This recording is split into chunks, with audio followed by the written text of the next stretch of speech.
안녕하세요, 유시민입니다. 오늘은 알릴레오 북스 정규 방송을 한 주 쉬고요. 다 아시는 것처럼 5월 23일이 노무현 대통령 14주기입니다. 그래서 14주기 맞아서 특집 방송을 준비를 했습니다. 오늘은 노무현 대통령의 말씀, 명연설을 한번 돌아보는 그런 시간입니다. 노무현 재단에서 선별해서 묶어서 만들어낸 책입니다. 제목은 이제 존경하는 국민 여러분, 노무현입니다. 이런 제목인데 사실은 여기 부제로 되어 있는 대통령의 명연설, 이게 제목이라고 보시면 됩니다. 이 책에 수록되어 있는 연설문을 포함했어요.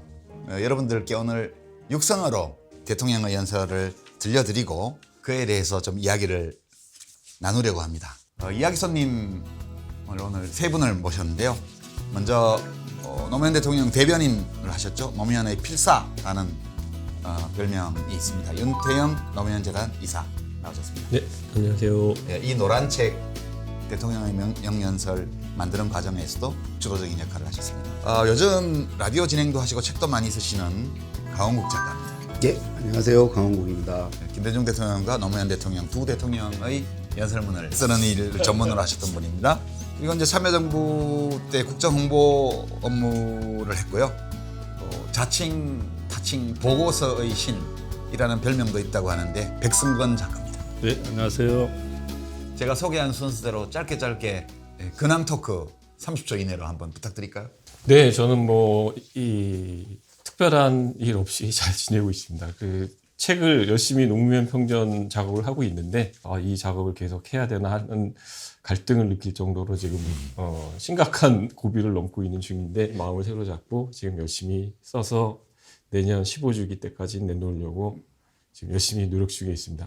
예, 강원국 작가. 예, 5월이 돼야 보는 것 같아요. 그래서 노무현 대통령께서 이렇게 자리를 이렇게 만나게 해주시는 것 같고 밖에서는 되게 그 유시민 작가랑 제가 친한 줄 알아요. 근데 1년에 한 번 만나는 사이. 그 만나는 게 자주 만나는 게 중요합니까? 마음이 통하는 게 중요하죠. KBS에서 라디오도 하시죠? 예, 강원국의 지금 이 사람이라고 인터뷰 프로입니다. 매일 KBS 일라디오에서 하고 있고요. 오늘 지금 최대 성과가 우리 유시민 작가께서 이제 6월에 나와주시기로. 아주 몇을 넣어보려고 편집될 거예요. 예, 다음 백승건 작가. 예, 백승권입니다. 저는 대통령님하고 이렇게 같이 청와대 있을 때 배웠던 그 보고서 작성법, 당시에 이제 청와대 보고서 매뉴얼 만드셨잖아요. 이제 그걸 바탕으로 해서 이렇게 강의를 하고 있습니다. 한 10년이 넘었는데 그 대통령님 덕을 계속 보면서 그 음덕 속에서 살아가고 있습니다. 예. 그 우리가 뭐 그렇게 긴 세월 대통령을 모시고 이런 건 아니지만 그래도 그 시간에 함께 했던 모든 일들이 지금도 이제 한여름에 땡볕도 가려주고 네, 맞습니다. 한겨울에 추위도 막아주고 이러는 것 같아요. 그러니까 우리 또 1년에 한 번이라도 여기 모여서 그리운 대통령님 얘기를 하는 거죠.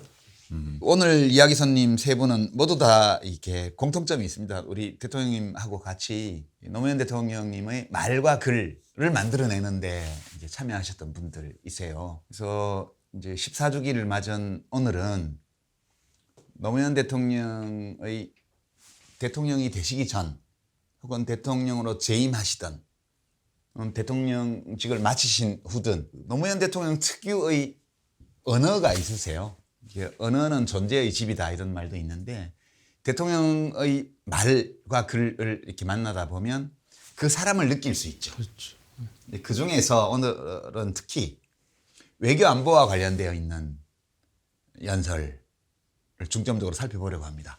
왜 그런지는 우리 시청자 여러분들 다 짐작하시겠지만 오늘 외교 안보 분야에 대한 노무현 대통령의 연설을 보는 이유는 늘 현직 대통령은 한 분이지만 전직은 꽤 많이 있잖아요.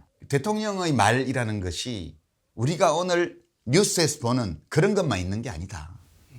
전혀 다른 각도에서 같은 문제를 바라보고 해석하고 평가하고 그리고 전망을 제시하는 그런 말들도 있었다. 거기에 비추어 보면 우리가 오늘 듣고 있는 대통령의 말을 좀 더 잘 해석할 수 있다고 생각합니다. 제일 먼저 볼 것은 이 책 214쪽에 수록되어 있습니다. 노무현 대통령께서 임기 말이죠. 그때가 민주평화통일자문회의 제50차 상임위원회에서 하셨던 아주 보수 언론에서 엄청나게 물고 뜯었던 연설입니다. 맨 처음 대통령 당선됐을 때 북핵 문제를 놓고 북한에 대한 무력 공격설이 마구 난무했습니다. 미국 신문에 우리 한국 신문에. 책임 있는 사람이 말했다 안 했다는 것이 중요한 것이 아니고 신문에 난무하면 그게 국민들은 불안감을 느끼게 되는 것입니다. 그래서 무력 공격 안 된다 얘기했습니다. 그랬더니 저러면 미국하고 일 생기지. 우리나라의 그동안의 안보와 안보 논리를 주도해 왔던 사람들이 큰일 났다. 노무현이가 미국하고 관계를 탈내겠다. 그렇습니다. 그러나 그 이전에 어떻든 전쟁은 안 된다. 이렇게 얘기를 했습니다. 왜 그렇게 했냐?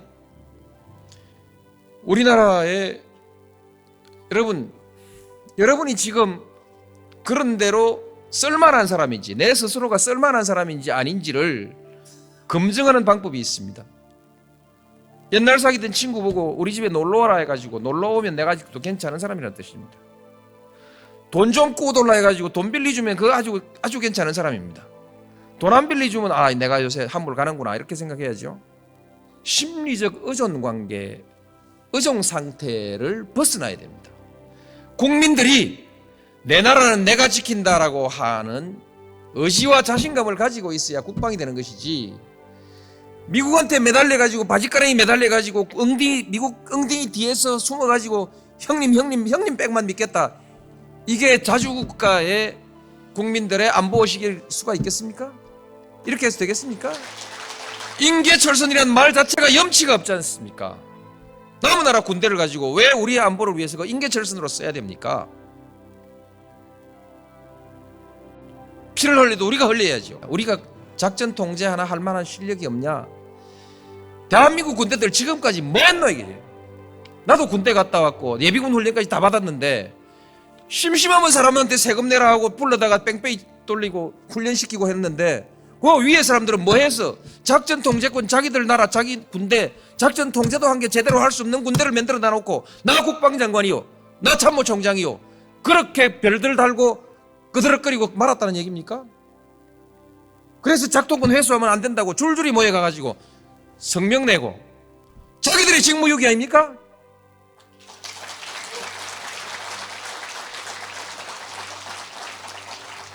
부끄러운 줄을 알아야지. 예, 이게 지금 들어도 가슴이 막 쿵닥쿵닥 하는데요. 2006년 12월 21일에 하신 연설이니까 임기 말 들어갈 때입니다. 이때가, 그죠? 자, 최근에 한미관계에 대한 현 정부의 여러 말들이 있습니다. 가치동맹, 안보동맹, 산업동맹, 문화동맹, 무슨 뭐 온갖 데다 다 동맹을 붙이고 미국 무기를 몇십조 원어치를 지금 구매해 준다고 그러고요. 한국 기업들이 미국에 엄청난 반도체 공장을 지금 짓고, 이런 시국에서 이 대통령의 연설을 들으니까 예전에 들을 때하고 좀 더 다른 면도 있는 것 같습니다. 자, 우선 이 연설이 어떻게 해서 나왔냐. 그때 이제 노무현 대통령께서 호주머니 손 넣고 이렇게 하시는 거 가지고 일면에 사진 걸어놓고 대통령이 불량스럽다고 엄청 하면서 이 말 자체는 다 무시했습니다. 이제 보수 언론에서. 근데 윤태영 이사께서 말씀하신 바로는 이게 대통령께서 선수 작성하신 메모를 토대로 이 연설문을 썼다. 네. 이 뭐 여기 책에 나와 있는 중요한 연설들이 대부분 또 이 대통령께서 직접 메모로 작성하신 겁니다. 그러니까 뭐 유명한 연설들이 그런 쪽 오히려 많은데, 그러니까 뭐 민주평통 연설은 특별히 매년 이 상임위원회 연설을 가시는데 매번 신경을 많이 쓰셨어요. 그래서 이 연설은 굉장히 준비도 많이 하셨고 성공적으로 하신 연설인데, 어쨌든 결과적으로는 이거 하실 때가 정치적으로는 가장 힘드셨을 때였거든요. 그래서 뭐 FTA 때문에 이쪽에서 뭐 여러 소리도 많이 듣고 작동권은 작동권대로 안 되고 있어서, 그러니까 작동권 한수는 보수 쪽에서 욕하고 한미 FTA 추진은 진보 쪽에서 욕하고 사방에서 공격받을 때예요. 헌법재판소장 문제 잘 안 돼서 당하고도 사이 안 좋고 당은 다시 옛날 민주당으로 돌아가겠다고 그러고 있던 때고, 그래서 당신이 4년 동안 해오신 게 전부 물거품이 되고 있는 거 아닌가 이런 때 하시면서 일부 한쪽에서 사임하는 게 어떠냐 이런 생각까지 막 하시면서 개헌을 추진하시려던 그런 참이라서 아마 좀 속에 있는 얘기를 다른 때보다 솔직하게 더 솔직하게 아마 좀 많이 얘기하셨 그런 배경이 있었던 게 아닌가 그렇게 기억이 됩니다. 저 민주평통 전체 연설이 저기 1시간 훌쩍 넘죠. 네. 근데 전반부 절반은 이제 그 민주평통에서 건의하거나 뭐 제안한 내용들에 대한 답변으로 채워지고 그건 준비한 연설이 아닙니다. 그 즉석에서 그냥 대답하신 거고 후반부 이제 연설이 준비한 연설이죠. 지금 들으신 게 이제 후반부에 나오는 건데 저는 이제 연설을 쓰면서 좀 신기하게 느끼는 게 우리 윤 선배님도 얘기했지만 한 480몇 편의 연설을 하셨는데 그 중에 사실 대부분은 이제 준비된 그 원고가 있는 연설이었고 저렇게 메모로 하신 연설은 몇 개 안 돼요. 근데 우리 국민들이 희한하게 그걸 알아요. 저 메모로 하신 연설을 알아요. 왜냐면 그거를 언론에서 주로 깠거든. 근데 또 그 당시에는 반응이 이렇게 좋지는 않았어요. 그러니까요. 다른 걸로 주목을 받았어요. 근데 시간이 흐르면서 저런 걸 다 다시 소환해내더라고요, 국민들이. 그래서 참 그게 아까 우리 윤 선배님 얘기대로 혼이 담겨 있기 때문에 본인의 어떤 그 가슴으로 하는 얘기였기 때문에 아마 두고두고 다시 이렇게 되는 게 아닌가 그런 생각이 들고 도대체 저는 5년 동안 뭐 했나. 저 책에 제가 뭐 이렇게 대통령 구술을 받아서 쓰고 한 건 하나도 안 들어갔거든요. 아, 진짜요? 네, 거의 하나도 안 들어갔어요. 그러니까 세금만 축내셨구만. 결과적으로는 다 직접 하신 연설만 이제 살아남은 거죠. 네. 아니, 저희는 이제 대통령 연설하시면은 저희 국정홍보비서관실에서는 대통령 연설을 다시 이제 이렇게 이 좀 문어체에 맞게 고쳐서 이렇게 홈페이지에 올리거든요. 그래서 보도지원 비서관실에서 속기록이 옵니다. 속기록을 보는데 막 이게 속기록을 보면서 막 정리하는데 가슴이 막 뜨거워지는 거예요. 그러니까 너무나 격정적으로 말씀하시니까 이게 한 거의 A4 용지로 한 40페이지 가까운 굉장히 많은 분량이거든요. 화나셨겠네요, 요약하면서. 엄청 힘들었죠. 그래서 저희는 이제 혼자 행정관 4명이서 이렇게 나눠서 이렇게 정리를 했었는데 대통령님 연설 다른 거에도 이제 그런 특징이 나타나지만 대통령님은 이제 여기 보면 노무현이 미국하고 관계를 탈내겠다고 그러는 겁니다. 이렇게 항상 직접 인용을 하세요. 그러니까 이분은 그냥 이렇게 간접 인용을 하지 않으세요. 직설적이죠. 네.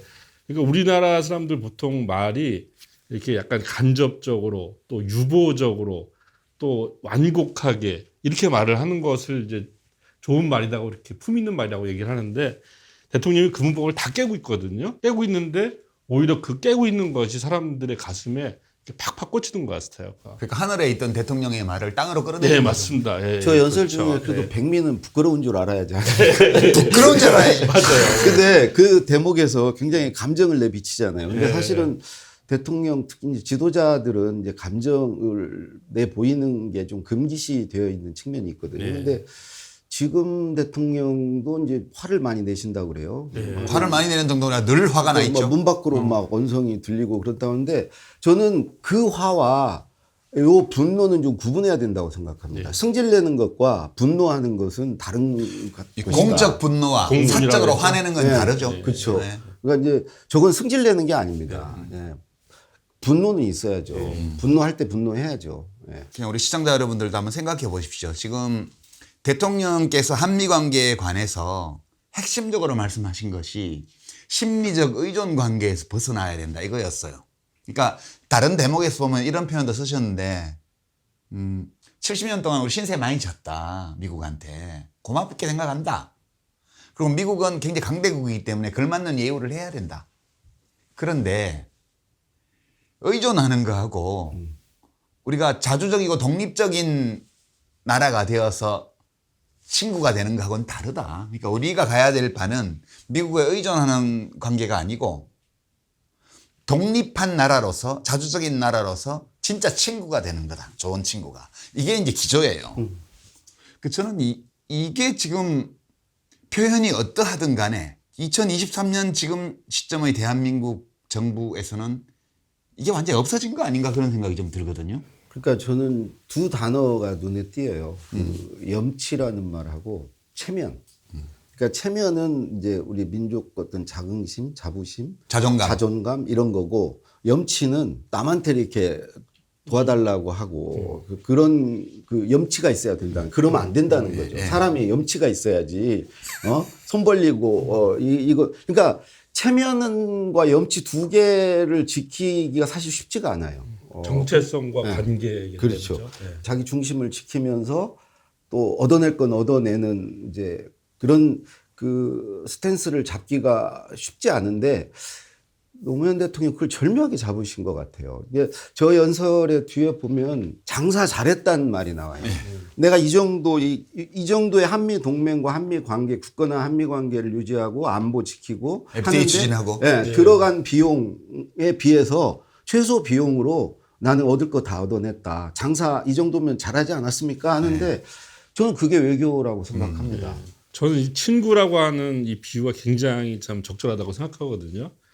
그냥 동맹이라고 해버리면 이거 동맹은 대단히 뭐 이렇게 이 강고한 관계 같지만 사실 그 안에 이면은 의존적일 수도 있고 굴종적일 수도 있잖아요. 그런데 사실 우리가 친구라고 하면 친구의 관계는 서로 대등한 거 아닙니까? 일차적으로. 그리고 또 서로를 도와주는 것이고. 친구 사이에 이렇게 그렇게 의존하고 너무 친구를 이렇게 우리 안보 지키려고 인계철선 세우면 안 되잖아.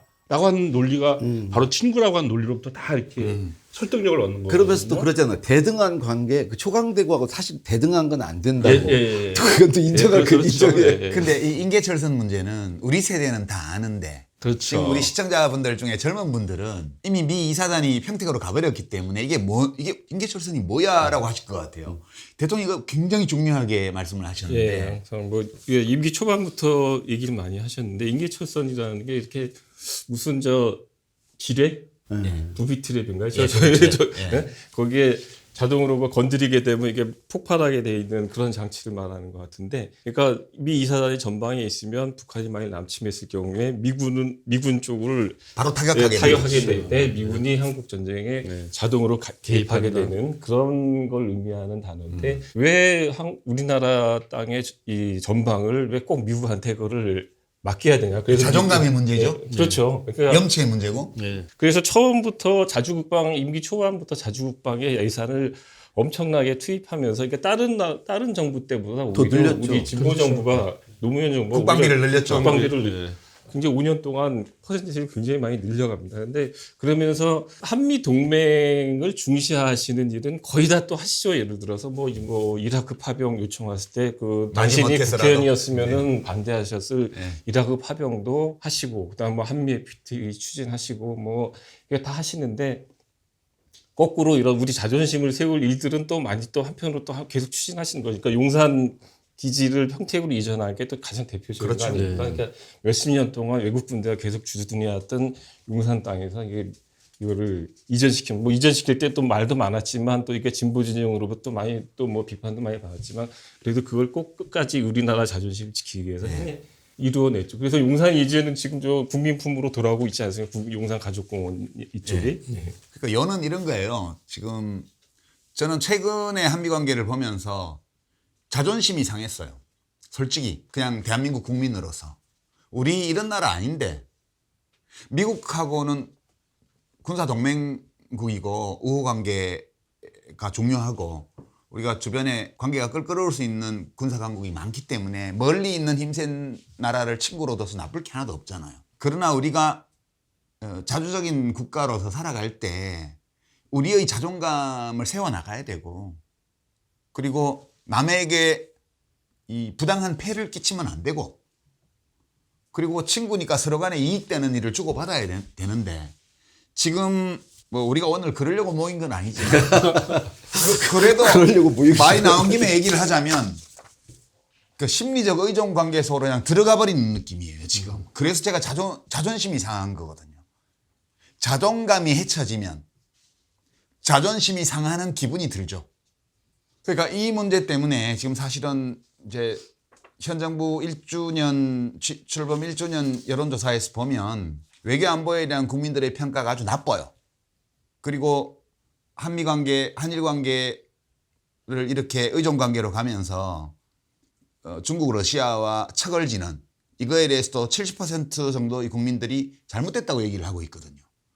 근데 대통령과 정부는 그냥 이 길로 가고 있습니다. 그래서 꼭 이게 틀렸다. 노무현 대통령이 맞다 그게 아니고 안보 외교라는 것은 여러 면이 있기 때문에 지금 정부가 1년이 넘었는데 계속 전 정부 탓을 하면서 뭐든지 전 정부하고 다르게 하겠다. 그렇게 가면은 나라를 망칠 수 있다. 이 점은 좀 얘기할 필요가 있을 것 같아요. 그래서 새삼 돌아봤고요. 그 문제만 있는 게 아니고 한일 관계 문제도 있습니다. 그 한일 관계 문제는 지금 진행 중인데 일본이 지금 피해자 코스프레를 하기 위해서 G7 회담을 히로시마에서 연다는 거예요. 그런 복잡한 문제가 있는데 이 문제에 관해서도 지금 이 정부가 하고 있는 또는 윤 대통령이 하고 있는 것과 같은 말만 있는 것이 아니다. 이 문제도 다른 각도에서 접근했던 대통령의 말이 있다. 이거를 우리가 좀 들어볼 필요가 있는 것 같았어요. 유명한 독도연설 가지고 왔습니다. 존경하는 국민 여러분, 독도는 우리 땅입니다. 그냥 우리 땅이 아니라 40년 통한의 역사가 뚜렷하게 새겨져 있는 역사의 땅입니다. 독도는 일본의 한반도 침탈 과정에서 가장 먼저 병탄되었던 우리 땅입니다. 일본이 러일 전쟁 중에 전쟁 수행을 목적으로 편입하고 점령했던 땅입니다. 러일 전쟁은 제국주의 일본이 한국에 대한 지배권을 확보하기 위해 일으킨 한반도 침략 전쟁입니다. 일본은 러일 전쟁을 빌미로 우리 땅에 군대를 상륙시켜 한반도를 점령했습니다. 우리 국민에게 독도는 완전한 주권 회복의 상징입니다. 야스쿠니 신사 참배, 역사 교과서 문제와 더불어 과거 역사에 대한 일본의 인식, 그리고 미래의 한일 관계와 동아시아의 평화에 대한 일본의 의지를 가늠하는 시금석입니다. 일본이 잘못된 역사를 미화하고 그에 근거한 권리를 주장하는 한 한일 간의 우호관계는 결코 바로 설 수가 없습니다. 우리는 더 이상 새로운 사과를 요구하지 않습니다. 이미 누차 행한 사과에 부합하는 행동을 요구할 뿐입니다. 잘못된 역사를 미화하거나 정당화하는 행위로 한국의 주권과 국민적 자존심을 모욕하는 행위를 중지해 달라는 것입니다. 한국에 대한 특별한 대우를 요구하는 것이 아니라 국제사회의 보편적인 가치와 기준에 맞는 행동을 요구하는 것입니다. 21세기 동북아의 평화와 번영, 나아가 세계 평화를 향한 일본의 결단을 기대합니다. 자, 이게 이제 우리가 보통 세칭 독도연설이라고 하는 거예요. 이게 언제적 거예요? 여기 2006년 4월이라고 나오는데 이때 제 기억으로 이 전후에서 한 두 개, 하나가 이제 담화문으로 편지, 국민에게 보내는 편지로 또 한번 이런 비슷한 얘기를 쓰신 게 있는 것 같은데 이게 특히 사람들이 인상이 강하게 남는 게 독도는 우리 땅입니다라는 아주 두 가식의 반복형의 이걸 직접 활용하셔가지고 만든 연설이라서 너무 사람들한테 인상이 확 박혔던 것 같고요. 참여정부의 3대 국정 목표 중에 하나가 평화 번영의 동북아 시대였거든요. 그래서 노 대통령님의 꿈은 동북아시아 3국이 한중일 3국이 그러니까 북한까지 포함해서 유럽과 같은 그런 EU와 같은 공동체를 만드는 게 꿈이었거든요. 근데 그게 이제 뭐 여러 걸림돌이 이제 있었는데 그 걸림돌 다 치우고 미래지향적으로 가자 해서 그런 자세로 일본 방문도 하시고 뭐 여러 가지 뭐 해서 일본도 셔틀 외교도 하시면서 그러면 일본 국민과의 대화도 하셨잖아요. 하시고 그러면서 이렇게 좀 전향적으로 이렇게 많이 열고 일본을 대했는데 거꾸로 일본에서는 계속 이 2004년 들어가서는 뭐 시마네현 독도조례 뭐 가결 움직임 그다음 관료들의 역사 교과서 왜곡 발언 그다음 뭐 이런 것들이 계속 나오니까 더 이상 그 인내하고 열려있던 마음들이 결국은 한계에 다다르면서 2005년 이때 와서는 이제 그렇다면 이거 정확히 그러니까 여기 이 표현이 하여튼 대통령이 제일 핵심적인 말이라고 생각하거든요. 새로운 사과를 요구하지 않습니다. 그러나 이미 누차 행한 사과에 부합하는 행동을 요구할 뿐입니다. 이것이 아주 핵심이죠. 핵심 키워드인 것 같습니다. 그러니까 뭐 100년 전 일로 무릎 꿇으라고 한 적도 없고 네. 계속 사과를 계속 하라고 요구한 적도 없어요. 그중에 김대중 어부치 선언이라든가 이런 거 있었기 때문에 그에 걸맞는 행동을 하라고 요구를 한 거잖아요. 근데 일본은 그 대통령이 임기 초에 일본 가셔가지고 생중계하는 가운데 일본 국민과 대화도 하고 다 하셨는데 일본이 엇나갔습니다. 계속. 일본은 왜 저럴까? 그럼 독도 영유권 주장을 지금 계속 강화해 나가고 있고 위안부 문제라든가 강제징용 문제에 대해서 계속 더 수구적인 입장으로 가고 있습니다. 그 대통령이 일본이 왜 이러는지에 대한 말씀은 안 하셨어요. 근데 한번 우리가 살펴볼 필요는 있는 것 같은데 왜 이런다고 보세요? 좀 외교 문제를 국내 정치에 이용하고 있다고 생각이 들거든요. 동기가. 예, 그리고 또 하나는 일본이 이제 우리보다 압도적으로 우위에 있을 때와 지금 이제 잃어버린 또 10년을 겪고 지금 거의 한국에 추월당했잖아요. 그러니까 더더욱이나 이제 국민들로서 어떤 이 한국에 대한 어떤 경쟁의식, 열등의식 같은 게 깔려 있다고 생각하거든요. 이런 거를 이제 그러니까 이런 이제 어떤 역사적 문제를 환기함으로써 국민들의 그런 심리에 부응하기 위해서 계속 저는 그렇게 하고 있다고 생각하거든요. 근데 하여튼 뭐 대통령이 자주 비교한 건 독일하고 비교를 했어요. 일본과 같은 뭐 그러니까 2차 대전 이제 패전국인데 독일의 입장에서는 그 사과를 하고 사과에 준하는 행동을 하면서 아까 말씀드린 이유 공동체를 만드는데 굉장히 독일이 그렇죠. 주도적 역할을 중심적인 역할을 했죠. 중심적 역할을 해나가죠. 그런 표현을 하시는데 서쪽의 문제는 아데나우가 풀었고 동쪽의 문제는 브란트가 풀었다 이렇게 얘기를 하시는데 그런 모습을 보면서 항상 일본 지도자들 만날 때 항상 요청하시는 게 같은 역사를 배우게 하자. 우리 한국하고 일본의 어린이들이 같은 역사를 배우게 해야 그러니까 이게 장차 이 한중일 이 삼국이 그러니까 동북아에서 이렇게 공동체적으로 살아갈 수 있다. 이거를 굉장히 강조를 하시는데, 그러니까 대통령이 모시고 어디 외국 나가다 보면은 아세안만 가도 정상들끼리 스스럼 없이 대화를 해요. 영어로 다 대화를 하는데, 뭐 유럽과 EU도 또 그러겠죠. 근데 유독 한중일만 만나면 각자 자기 나라 말만 써. 자기 나라 말만 써 영어로 통역해서 다시 이중 통역을 꼭 해야 돼. 이게 굉장히 소통하기 쉽지 않은 한중일 삼국인데, 그렇게 공동체 어떤 동북아의 하나의 평화 번영의 공동체를 만들기 위해서 일본이 그런 모습을 보여야 되는데 자꾸만 거꾸로 가는 모습을 보이니까 이런 이제 말씀을 하시게 된 배경이 된 것 같아요. 자, 그러면 일단 최근의 상황을 보면 우리가 일본에 대해서 이렇게 진보 정부들이 계속해서 반복해서 사과를 요구했다는 건 사실이 아니죠. 일단 그건 사실이 아니고요. 그다음에 우리가 요구하는 거는 과거에 했던 사과에 부합하는 행동인데 일본이 반대로 가고 있잖아요. 저는 지금 정부에서 한일 관계를 만들어 나가는 왜 이런 식으로 할까를 두고 이제 무역 규제를 일본이 하고 나서 우리가 문재인 정부 때 서부장 독립을 추진을 했고 그 문제를 다 극복을 해냈습니다.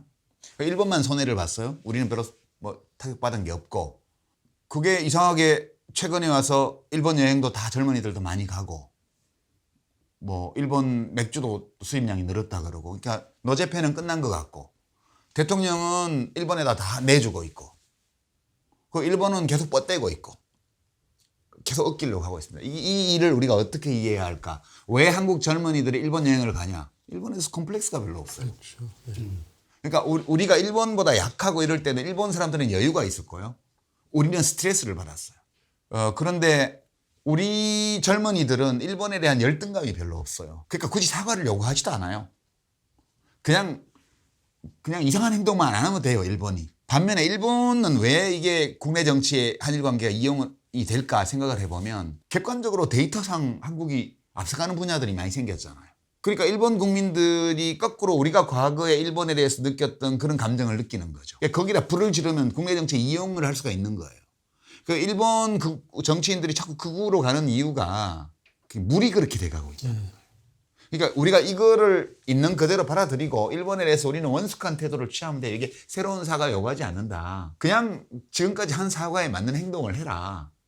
그리고 니들이 그렇게 하면 우리 동북아시아에서 평화와 번영을 우리가 공동으로 해나갈 수 있다는 게 노무현 대통령의 입장인데 지금 그걸 다 거꾸로 가고 있는 거 아니에요? 지금 최근의 상황을 보면 오히려 보면 국민들이 가고 있는 이런 흐름하고는 정반대로 우리가 일본에 비해서 훨씬 못하고 일본하고 잘 지내야 우리가 먹고 살 수 있고 이러는 시절의 정서, 생각으로 지금 우리 정부의 한일 관계에 대한 정책이나 태도가 가고 있는 거 아닌가? 이런 의심이 좀 저는 들거든요.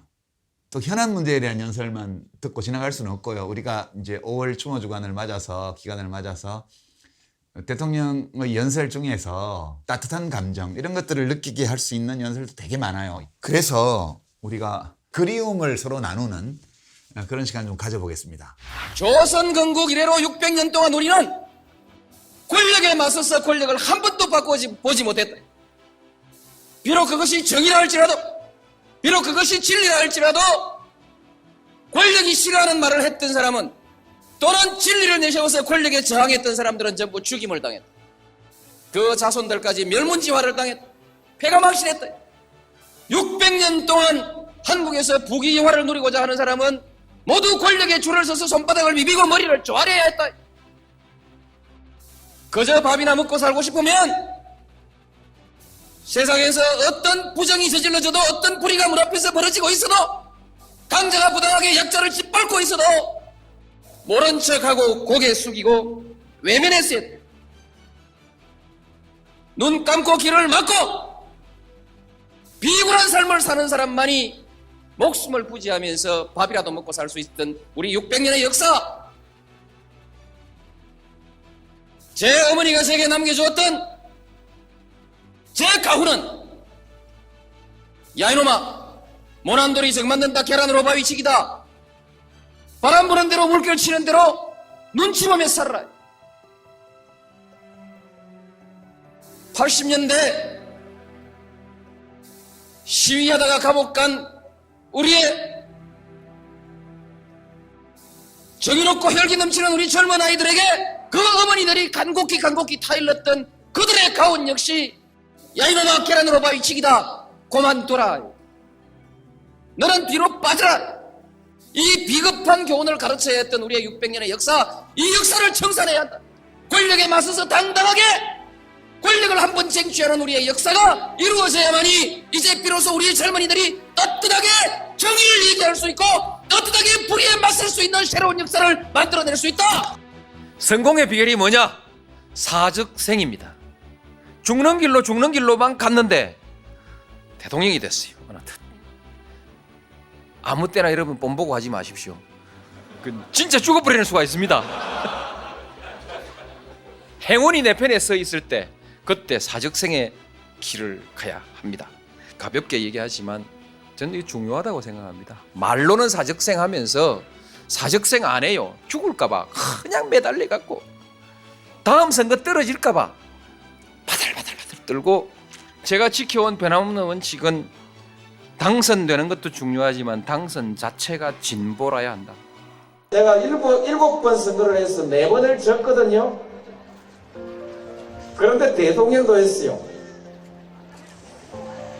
그래서 곰곰이 생각해 보니까 인생은 항상 겨루기이지만 반드시 항상 이기는 것만 좋은 것이 아니고 진 사람도 다시 이길 수 있는 기회가 있는 사회, 그 사회가 좋은 사회이고, 한 번 겨루기에서 진 사람도 다음 겨루기에서 또 이길 수 있는 사람, 그 사람이 훌륭한 사람 아니겠어요?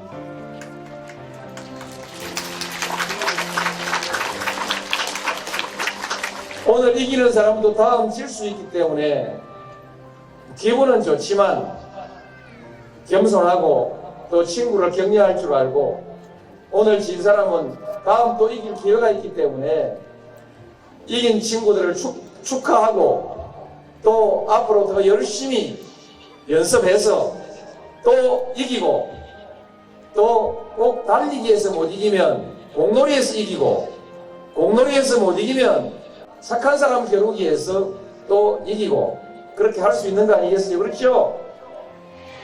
그래서 이기고 지는데 너무 집착하지 말고 여러분, 첫 번째로 최선을 다하시고 또 첫 번째로 정정당당하게 규칙을 지켜서 오늘 열심히 겨루세요. 자, 연설 세 꼭지를 지금 함께 보셨는데요. 이 연설들이 다 언제 어디서 한 건지 윤태영 기자께서 한번 간략하게 설명해 주시겠어요? 먼저 기회주의 600년 청산 그건 저 대권 도전 선언을 하실 때 2001년 12월이죠. 예. 12월에 대권 도전 연설을 할 때 출마 선언을 하신 그러니까 노무현이 만날 링컨 출판 기념회에서 하신 연설입니다. 그래서 이게 한동안 대통령이 서거하신 후에 명연설이라고 갑자기 인터넷에서 막 돌아다니는데 찾아보니까 그 링컨 노무현이 만난 링컨 출판 기념회 때 하신 연설이에요. 출판 기념회 겸 후원회 행사에서 연설하신 이제 대통령 선거 출마 선언이죠, 이게.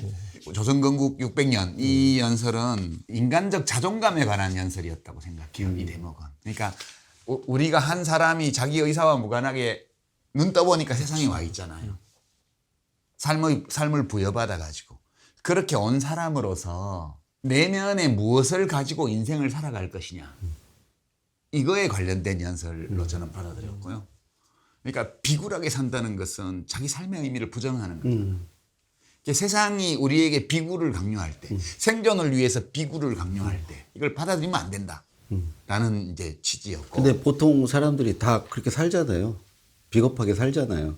그러니까 이제 그거를 건드리니까 오히려 저기 이제 그 공감이 되고 그리고 이제 그 보통 사람이 한번 우리가 권력을 쟁취하는 역사를 만들자. 이제 그 대목에서 이제 막 이 가슴이 뜨거워지면서 격동이 되는 거죠.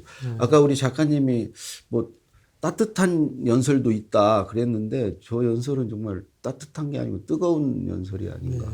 대통령님이 조선 600년 역사 그 비굴함을 우리가 넘어서야 된다고 얘기를 하는데 그렇게 넘어서려면은 결국 신뢰와 협동이라고 하는 사회적 자본이 필요하다고 이렇게 말씀을 하시거든요. 끝없이 대화 타협을 말씀하셨는데 안 받아들여야죠. 임기 동안에 사실 역부족이기도 했고 너무나 이 대화 타협을 얘기해도 저게 무슨 또 정치적 암수를 쓰는 거라고 이렇게 오해를 받고 결국 이제 뜻을 이루지 못하셨죠. 그 링컨 대통령도 생전에는 예. 가장 정파적인 정치인으로 공격받았어요. 예, 예, 예, 당시에 예. 인기도 별로 없었고요, 사실은. 그리고 정치권 안에서는 엄청나게 왕따를 당했고요. 예. 그리고 암살당하잖아요, 결국은. 그렇죠. 근데 그분이 돌아가시고 나서 긴 세월이 지나면서 압도적으로 링컨 대통령이 미합중국이라는 이 공동체의 통합의 정신을 가져온 대통령으로 지금 평가를 받고 있죠. 예. 두 번째 거는 저는 지금 정치하고 있는 분들이 이거를 잘 들어야 된다고 봐요. 그러니까 대통령이 참 묘합니다. 나는 사적생에서 성공했다 이 말을 하는 게 아니에요. 사적생의 자세를 가지고 했지만 무작정 죽으려고 하지는 않았다. 이게 좀 주변을 살펴보고. 보통은 사직생이 아니고 사직사하죠. 그렇죠. 저 같은 사람이 그러면 사직사합니다. 진짜 죽어버리는 수가 있다고 말씀하시잖아요. 그래서 이 길이 옳은 길이고 그리고 어쩌면 행운이 뒷받침할 수도 있어라는 그런 것도 생각하면서 사적생의 길로 간 거죠. 네. 그러니까 굉장히 현실적인 말씀이세요. 가치와 현실 간에 항상 조화와 균형을 이루려고 하셨던 것 같아요. 사무관 연설은 저는 이제 대통령님이 또 강조한 가치 중에 하나가 유능함이거든요. 굉장히 유능함을 강조했던 유능한 사람 좋아하셨어요. 예. 그래서 여기를 보면 이제 진정한 유능함이 무엇인가에 대해서 많이 이야기를 하고 있습니다. 어찌 보면 이제 정치를 하는 사람들이나 또 공직에 있는 사람들한테 새겨들을 말들인데 여기 이제 후반부에 가면은 이제 수요자 관점에 설 필요가 있다. 그러면서 이제 빌리 브란트 총리 비서실장 얘기를 하거든요. 이 동방 정책을 설명하기 위해서 한 2,000페이지 자료를 준비해서 이거를 이제 한 장 반짜리 이게 보고서를 만든다고 합니다. 그러니까 그거를 이제 빌리 브란트가 그 보고서를 갖고 소련하고 이제 협상을 했다고 그러거든요. 그러니까 이렇게 이제 이 쉽게 말하면 보고서의 수요자인 이제 빌리 브란트가 제대로 이렇게 협상할 수 있도록 이렇게 만들어내는 그런 어떤 수요자 관점들. 또 막연하게 어떤 이제 정책의 기대 효과나 근거를 이렇게 막연하게 하지 말고 통계를 갖고 한번 과학적으로 얘기해보자. 아마 참여정부 때 아마 되게 통계에 대해서도 굉장히 많은 어마어마하게 통계를 그런 것도 보강했죠. 있고 네. 대통령이 통계 좋아하셔서 또 우리가 임기 후반부에는 참여정부가 왜 유능한지를 통계로 다 또 책으로 만든 기억도 있거든요. 있는 그대로 모두가 대한민국. 예, 맞습니다. 일 잘하는 정부였잖아요. 예. 근데 그렇게 예. 공직이 유능한 거 중요하죠. 예. 근데 아무리 유능해도 지도자가 무능하면 아무 소용이 없는 거죠. 예. 공직자들은 예나 지금이나 늘 네, 공무원- 여전히 유능하죠. 예, 직업 공무원들은 똑같은 사람들이에요. 그 지난 정부 때는 지금이나. 근데 저는 이 세 개를 참 잘 뽑았다고 생각하는데 이 조선왕조 600년 조선 이후 600년 이 연설은 이제 세계관과 인간관과 생사관을 보여주는 거예요. 이제 이런 가치 체계를 가진 사람이 어떤 방식으로 세상에 임했느냐를 보여주는 게 두 번째 거예요. 그게 사직생이에요. 예. 사적생인데 그냥 죽으러 가는 게 아니고 상황을 살피면서 원칙을 가지고 사적생.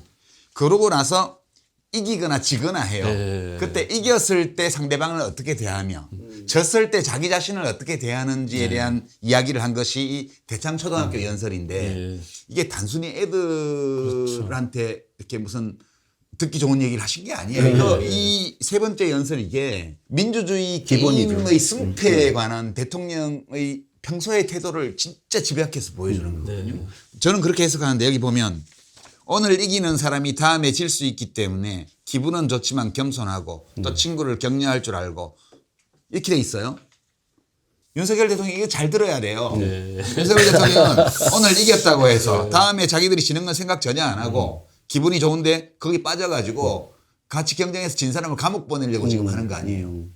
이거는 진짜 저는 이거는 말하자면 항구적으로 반복하는 게임이잖아요. 이 그렇죠. 선거라는 게 영구 반복 게임이에요. 대통령이 하신 말씀은 이 말씀이고 오늘의 승자가 다음 순서의 게임에서 패자가 될 수 있고 그렇죠. 그게 민주주의죠. 예, 반면에 오늘의 패자가 다음에 승자가 될 수 있고 그다음에 이번에 질 때는 이렇게 했었지만 다음에는 다른 방식으로 이길 수도 있는 거고 그 얘기를 하신 건데 지금 현재 우리나라의 정치적인 상황을 보면 승자가 권력을 독식하고 나서 그 권력을 동원해서 지난번 게임에 진 사람을 죽이려고 하는 게임을 지금 하고 있는 거 아니에요. 아니 그 정말 이게 또 대통령님에게 전중후잖아요. 그러니까 이게 첫 번째는 대통령의 꿈을 이야기한 것 같고 두 번째는 실제로 어떻게 실행할 것인지 그다음에 다 실천하고 난 다음에 뭔가 사람들한테 이 경험을 어떻게 공유할 것인지 이렇게 이어질 수 있다는 생각이 들거든요. 꿈보다 해몽 아닙니까? 원래 꿈보다 해몽이 더 좋은 거예요. 저희 다 해몽하러 왔습니다.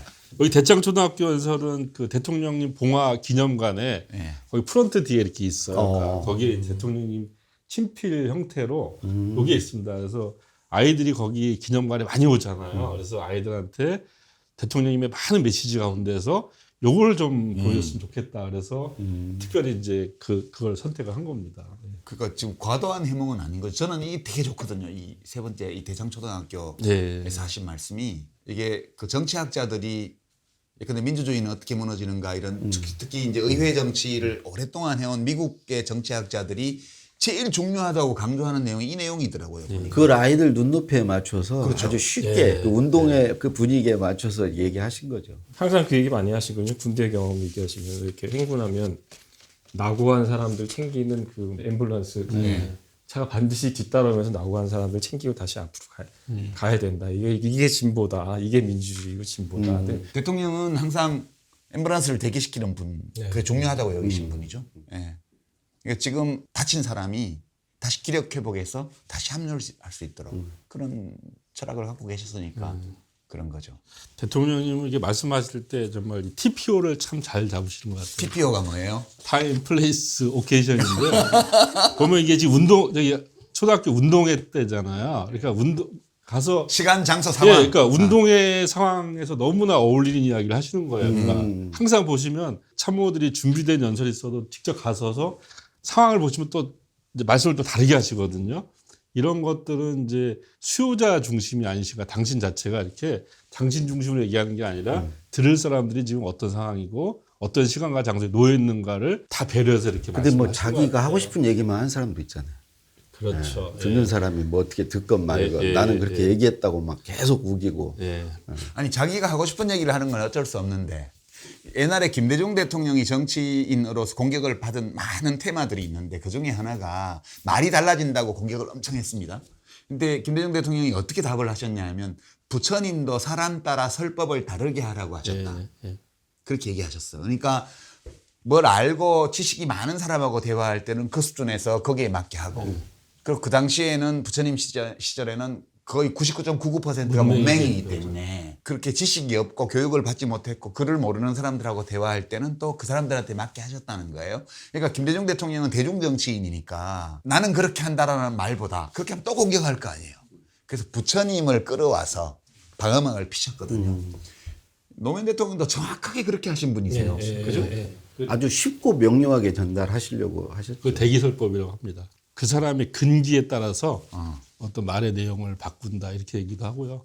또 응병약이라는 말도 있습니다. 뭐냐면 병에 따라서 약을 달리해야 되잖아요. 나중에 퇴임하신 후에 봉화에 방문객들 오셨을 때는 거기는 남녀노소가 다 한꺼번에 모여 있으니까 거기는 하여튼 평균적인 네. 사람을 기준으로 얘기를 하셨어요. 그러니까 대부분 부모님들은 애들을 상대로 얘기를 해달라. 그러니까 애들한테 대통령님 한 말씀 뭐 어떻게 성공하게 되냐, 어떻게 대통령이 됐냐 이런 얘기를 듣고 싶어 하셨는데 하여튼 평균적인 사람들을 대상으로 이제 경제 얘기, 정치 얘기 막 이렇게 하셔가지고 약간 이제 그런 때는 좀 이 받아들이는 수용성이 약간 좀 차이가 있긴 있더라고요. 네. 그러니까 우리가 이제 역사라는 게 어떻게 보면 사람의 얘기라서 역사 속에서 위인들의 역할이 중요합니다. 뭐 노무현 대통령이 위인이다 그렇게 규정하는 건 아니고 무언가 큰 책임을 지고 어떤 세상에 어떤 일을 한 분들의 삶의 방식을 우리가 잘 들여다볼 필요가 있어요. 우리 알릴레오 북스에서 다음 주부터 2주일 동안 저 시인 김남주 평전을 다루는데요. 제가 그 김남주 평전을 읽으면서 마음이 되게 아팠어요. 이분이 사적생을 한 게 아니고 그냥 죽으러 간 거거든요. 그러니까 시인과 정치인의 차이예요. 우리 노무현 대통령은 시인이 아니에요. 이 노무현 대통령은 정치인이셨어요. 그러니까 세상에 대해서 우리가 예측 가능한 모든 결과에 대해서 무한한 책임감을 느끼면서 현실 속에서 정치를 하셨던 분이잖아요. 이제 그분이 그렇게 살면서도 자기 자신의 꿈, 자기가 세상을 살아가는 방식, 그리고 현실에서 승리와 패배를 대하는 나의 태도 이런 것들에 대해서 남기신 말씀을 들었어요. 같은 기준으로 어떤 사람을 보면 안 된다는 얘기를 하고 싶은 거예요. 그래서 굉장히 복합적이기 때문에 우리가 대통령의 연설을 해석할 때 어느 한 해석만 옳다고 고집해서는 안 된다. 그리고 약간 우리가 뭐 현직 대통령을 좀 디스하는 듯한 발언을 했지만 꼭 틀렸다는 얘기를 하는 건 아니에요. 그러나 다른 시각, 다른 관점, 다른 태도가 있을 수 있다는 것. 그리고 우리가 살아가고 있는 이 민주사회에서는 이 모든 것이 공존하고 있다는 것. 그 점은 좀 강조하고 싶어요. 근데 노무현 대통령 뭐 연설이나 말은 좋은 게 그 듣고 나면 듣기 전에 비해서 밝아지고 희망이 생기고 뭔가 그 의욕이 좀 더 나고 그렇거든요. 그 오늘 이 자리도 이렇게 얘기하기 전보다는 훨씬 분위기가 이제 좋아지고. 좋아졌어요. 근데 이제 지도자의 말이 들으면 막 스트레스를 받고 막 의기소침해지고 막 짜증이 나고 이러면 정말 국민들한테 엄청난 피해를 주는 거라고 생각합니다. 자, 그러면 이제 우리가 마음만 먹으면 대통령의 말 연설을 다 만날 수 있어요, 영상으로. 지금 이제 5월 조간이 되면 뉴스도 좀 많이 나올 거고 이렇게 보다 보면 이제 우리 시민들이 뭐 본이든 아니든 마주치게 될 텐데요. 이제 세 분이 마무리 인사 삼아 대통령의 연설을 대하는 나의 방식, 어떤 점이 좋은지 뭐 이런 거 포함해서 어떤 마무리 말씀들을 부탁드릴게요. 뭐 이렇게 자료 보다 보니까 2003년 4월인데 신문의 날 기념 리셉션에 가셔서 신문의 날. 말씀을 하셨는데 재밌더라고요. 뭐라고 말씀하셨냐면 딱 가서 여러분의 47회 잔치를 축하합니다. 오늘 여기에 오기가 서먹했습니다. 신문의 날이라서 아무래도 좀 껄끄러움이 있으셨는데 앞으로 계속 서먹하면 안 되겠기에 오게 됐습니다. 국민들이 불안할 것 같아 서먹하지 않으려고 달려왔습니다. 몇 시간 머리를 짜내 메모를 잔뜩 해서 안주머니에 넣어놨는데 비서실이 좋은 자리 가는데 옷 갈아입고 가라고 해서 내릴 때 안주머니에 손을 넣어봤더니 메모가 없었습니다. 이 말로 시작을 하셨는데 이 말 속에 우리 노 대통령님이 하나하나의 자리에 가서 말씀하실 때 대하는 자세가 아주 그대로 좀 녹아있는 것 같아요. 이렇게 뭐 항상 몇 시간 걸쳐서 메모를 하시기 때문에 이게 실제로 이제 옷을 바꿔 입고 하는 바람에 메모가 없어졌는데도 그날 연설을 뭐 아무런 문제 없이 다 끝까지 소화를 하시는 거예요. 그러니까 하나마나한 얘기를 하시는 게 아니라 항상 당신의 혼과 솔직함을 담아가지고 얘기를 하시는 게 저 옆에서 볼 때 그게 제일 존경스러운 것 같아요. 결국 사람의 마음을 움직이는 거는 솔직함과 자신의 얘기 이걸로 사람의 마음을 움직이셨던 것 같거든요. 그게 저 자료를 정리하면 할수록 정말 그 점이 제일 탁월하셨던 것 같고 사람의 마음을 움직이는 진정한 연설의 힘은 역시 솔직합니다. 이게 천성적인 것인지도 모르지만 어쨌든 그 힘으로 이 모든 이 감동이 나오고 그러는 것 같다. 이런 생각을 다시 한번 하게 됩니다. 저도 요즘 말하기 무슨 강의 많이 하는데 책도 내고 그러시잖아요. 그렇죠. 네. 근데 이 말로 이렇게 힘들어하시는 분들 많이 계세요. 말을 못해서 또는 그런데 노무현 대통령 연설 좀 들어보면 우리 윤 실장님에게도 진짜 참고가 되고요. 특히 지금 정부에 계시는 분들 꼭 좀 찾아서 좀 들어보셨으면 좋겠습니다. 저도 이제 말과 글을 이렇게 기업체나 또 공공기관에 이렇게 이제 가르치는 일을 하고 있는데 사람들이 그런 얘기를 많이 들어요. 그러니까 정말 대통령 연설을 들으면서 말하기, 글쓰기 공부를 했다라고 이렇게 얘기를 하더라고요. 저는 이제 대통령님의 어떤 이제 이 말과 글이 주는 어떤 진정성이 우리 가슴에 이제 꽂히는 것도 있기도 하지만 이 대통령님의 글이 왜 좋은가에 대해서도 한번 우리가 좀 연구를 해볼 필요가 있다. 이 말과 글이 왜 도대체 우리를 이렇게 격동시키는가에 대해서 한번 이거를 파고들어서 한번 책을 써볼 필요가 있다는 생각이 좀 듭니다. 이제 노무현 대통령 서거 14주기를 맞아서 대통령의 말, 또 그 바탕에 있는 글을 만나보는 시간을 가졌습니다. 저는 오늘 방송 마치면서 제일 마음에 이제 와닿았던 말씀은 맨 마지막에 나왔던 영상 대창초등학교 거기서 이기고 지는데 너무 집착하지 말고 최선을 다하고 또 정정당당하게 규칙을 지켜서 열심히 겨루자. 이 말씀이 오늘의 우리에게 제일 큰 위로로 다가온다고 느꼈어요. 여기에 저는 답이 있다고 봐요. 그러니까 질 때가 있거든요. 기대하지 않은데 이길 때도 있고요. 그러니까 이 무한반복되는 이 게임에서 졌을 때 이 패배를 받아들이는 우리의 태도, 다음 게임을 맞이할 때까지 우리가 또 가야 될 길, 이런 것들이 있습니다. 이 지침을 주신 거라고 보고요. 저는 제일 핵심은 자존감이라고 생각해요. 저도 자존감을 잃지 말아야 되고요. 이겼을 때는 타인의 자존을 존중하는 마음을 가져야 돼요. 지금 이런 말들이 사치스럽게 들릴 수 있는 상황이라는 걸 제가 잘 알지만 달리 위로받을 곳이 없다는 생각에 마무리 삼아 다시 이 말씀 드렸습니다. 이제 떠나신 지 이미 14년 세월이 흘렀지만 지금도 대통령의 말과 글을 만날 수 있습니다. 우리에게 위로를 주고요. 또 우리에게 힘이 됩니다. 때로 잃어버린 것 같았던 꿈을 되살려 볼 수 있는 기회를 주고요. 그런 시간이었습니다. 저에게는. 시청하시는 여러분에게도 오늘 이 방송이 그런 시간이었기를 바라면서 마치도록 하겠습니다. 고맙습니다. 감사합니다.